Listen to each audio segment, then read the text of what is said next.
Hello YouTube. So I've not been around for a little while. I've had a few things on my plate.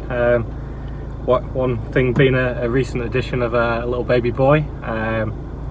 Kept me pretty occupied. I mean, long story short, he arrived well before he should have.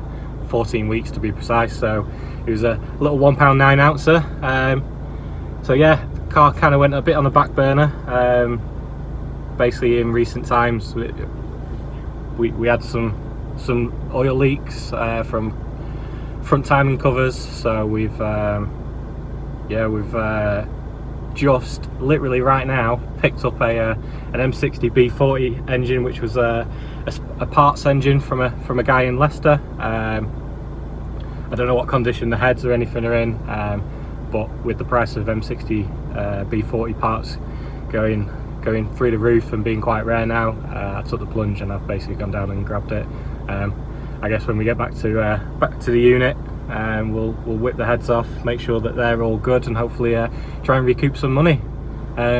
So we'll do a little. Got a few little travels on the way back today. We're going to call in and see Ed, one of the other driver error lads, and also we're there helping Danny DC2 today. So he's going to be there. We'll say hello to the boys very quickly, just on the way back home, and yeah, I'll see you when we arrive at Donington Park. And now, here they are, the most daredevil group of daffy drivers to ever whirl their wheels in the wacky races, competing for the title of the world's wackiest racer. Cars are approaching the starting line. First is the Turbo Terrific, driven by Peter Perfect. Next, Rufus Roughcut and Sawtooth in the Buzz Wagon. Maneuvering for position is the Army Surplus Special. Right behind is the Ant Hill Mob in their bulletproof bomb. And there's ingenious inventor, Pat Pending in his converter car. Oh, and here's the... And away they go on the way out wacky races.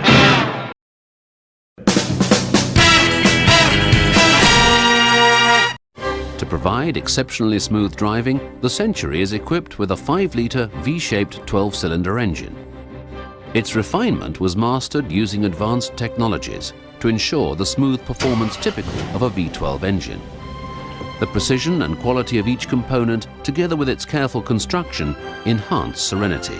Excellent fuel economy is realized through advanced technologies such as VVTi. The result is an engine that provides all the performance demanded of a world-class formal saloon. Further, an advanced electronically controlled air suspension system contributes to the Century's ride comfort that provides you with superb relaxation. This gives the Century an extremely smooth ride feeling and adds to a drive that builds trust.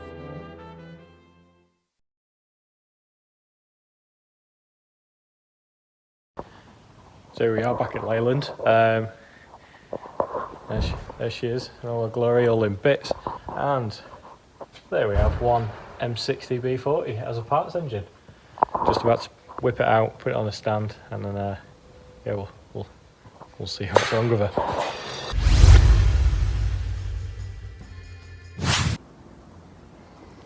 So we have the first head off.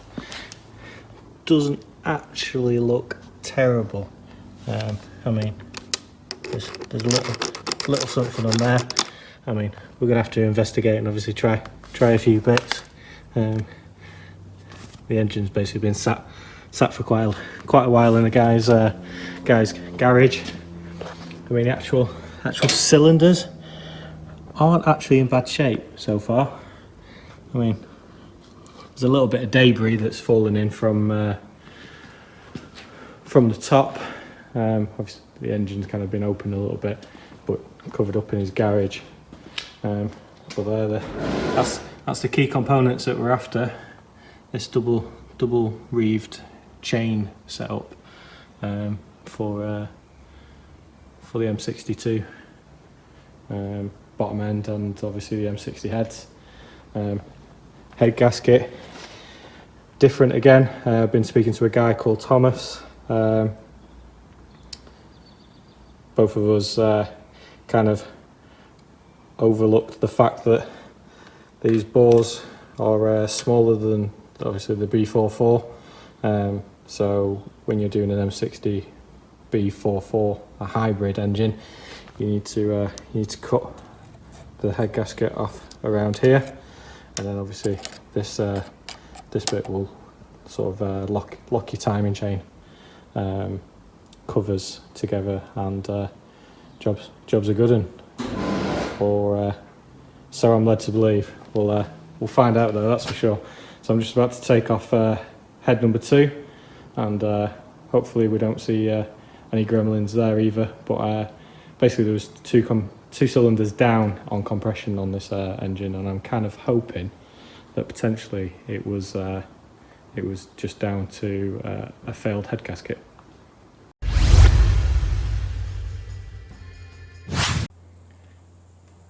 So we've blown out the cylinders. Actually, they're not terrible, you know. They're not that bad. I mean, I've come to the conclusion that it was the back 2 cylinders that was that were the problem. I think there was a bit of I mean, if we look at the valves on the heads, they've both got what looks like burnt on sort of coolant. This one looks obviously far worse than the others. I mean, I still need to check the heads over just to see how they are. I mean, essentially, the heads are a bit of a freebie. I kind of just wanted the timing chain stuff. But yeah, as I say, I think like the worst, I mean, there's a little tiny bit there, but like, you know, you can't feel it under finger. I'd say this one's probably the worst. It kind of looks worse than it is though, I think obviously these are alisil or Nicosil blocks, cylinders, sorry. So I know that you can slightly hone them out, and that probably would take that off. And then you'd be looking at then having to use some special paste to put the silicone back into the blocks. I mean, looking at it, I mean, you know, it doesn't look like, it looks like all the valleys are kind of a bit blocked up. So you know, chances are that it's not been getting the most efficient of coolings. But yeah, I think, like I say, the back 2 cylinders have been the issue. I think it's the head gasket has failed. Yeah, and I think this is why we've ended up with stuff failing on it. However, you know, I've bought this as a parts engine. If I get some money back, if these are any use to anybody, then great. If not, you know, it's not too much of an end of the world.